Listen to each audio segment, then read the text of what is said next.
Good evening. Thanks for joining us tonight. Milwaukee County Judge Hannah Dugan, is indicted by a federal grand jury on charges she helped a man in the country illegally evade U.S. immigration authorities looking to arrest him. The grand jury finds probable cause to continue the case as a check on Dugan's power.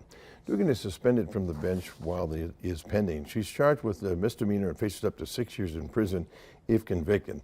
Democrats and others have rallied around Dugan and protested her arrest, while Republicans have heralded it. Democrats are warning that the arrest of the judge could discourage people from reporting a crime for fear of being detained.